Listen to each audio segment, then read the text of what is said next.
Alright guys, this is a nasty workout, man, but I tell you what, if you want to burn 1,000 calories within an hour, this is what you're going to have to do. This will really condition you physically, but more so the reason why I like to do this is to condition myself mentally. And of course, you have the added bonus of burning 1,000 calories by hitting this functional workout. All you need are kettlebells. That is all you need. If you don't have kettlebells and you've got a couple of dumbbells, use that instead. But I'm using kettlebells here today in my garage. So I started off with a warm-up first. I was just walking for power walking for like 10 minutes. Now I got a treadmill here. You can go outside if you don't have a treadmill. That's absolutely fine. Either or works for me and it'll work for you as well. So then I started off with Spider-Man push-ups and I supersetted that. I started off with an incline so I had my feet elevated to begin with. But then after 2 sets, I was just reaching failure and it's just too much. So I just did it flat.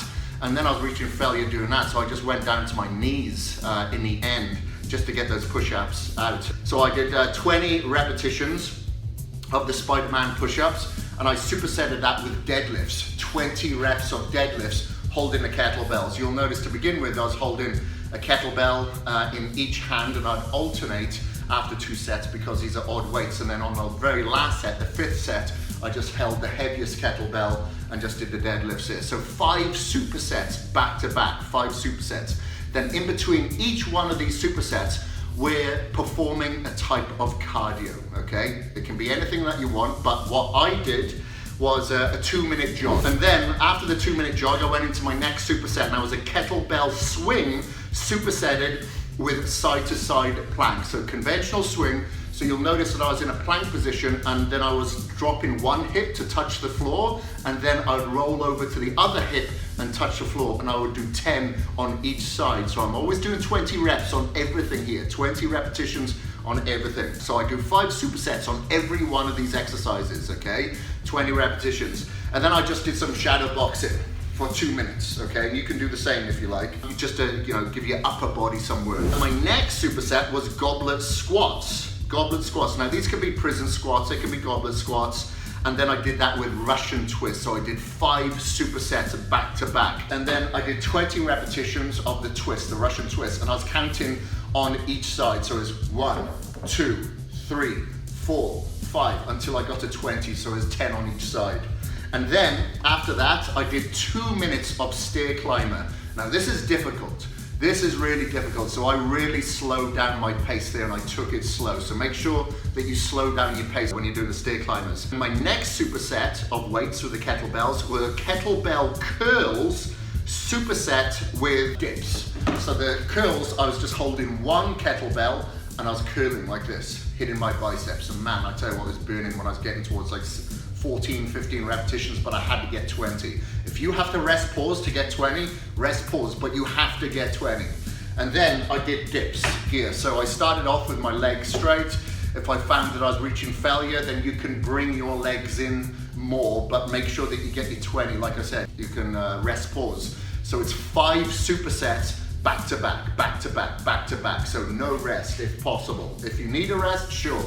But I just want to try to get it over and done with. And then I did 2 minutes of burpees. So I'm a little bit better with burpees than I am stair climbers. So I can go a little bit faster there because I'm just used to doing burpees, And then the last superset, the last exercise was alternate kettlebell rows. So it's one side, you curl, put it down, curl the other side, and keep going back and forth until you've done 20 or 10 on each side.